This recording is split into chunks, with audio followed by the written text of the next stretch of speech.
Okay, so let's move on to pricing. So this is really the nuts and the bolts of it. Bottom line is, we would rather you printed with us than you didn't. Remember our mantra? We want to help you transform your ideas into print. So if we send you a quote and someone else is £20 cheaper, then do let us know. If there's a mark you need us to get to, let us know and we'll do what we can to help out. We're not naive enough to think it will be the cheapest quote on every print run. Honestly, in the whole of the world, there is always someone cheaper in every industry.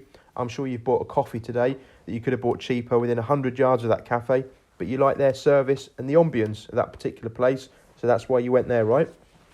So all of the zines that we have here, they all have a cover price of between £5 and £10, and they all sell out regularly and come back for second editions.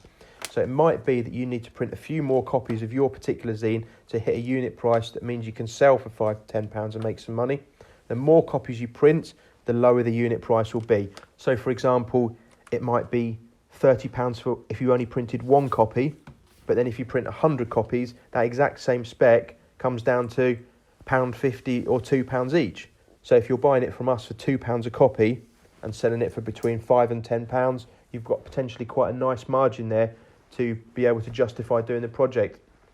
We've touched on Kickstarter on a number of our other guides as well. It's 2020 now and it's never been easier to self-publish your work. So you can jump on Kickstarter, you can prepare a video guide on there, you can talk people through your creative idea, and if they buy into it and they're excited by it, so you can have your project fully funded before you commit to going ahead. Maybe you realise that half the number of people you thought might go for it will, so maybe you could reduce the print run a little bit and you won't overcommit. We used to print zines back in the day where people would go for silly numbers from issue 1 and we'd never hear from them again. Honestly, we'd rather print 50 or 100 copies of your zine and you come back for a second print run. We can always reverse engineer the pricing process as well. So if you think, okay, I've seen similar zines to mine and they sell for £8 each. So I want to buy it from you, Ex Why Zed, for £3 each, meaning that I make £5 per zine. Then you could come to us and say, look, I need to be paying £3 per copy of my zine. It's got 40 pages. I want it to be A5. How many copies do I need to print with you to be able to hit that price? And then we can just do the maths. We can send you over 2 or 3 different quantity options. Like we've said, the more copies you print, the lower the unit price will be.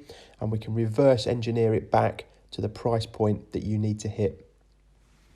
Ultimately, like we've said, we'd rather print your zine than not print your zine. So we'll work with you to make sure that the pricing is spot on. And although the zine is a brilliant way of getting your creative ideas out there, obviously we are aware that you'd like to make some money as well.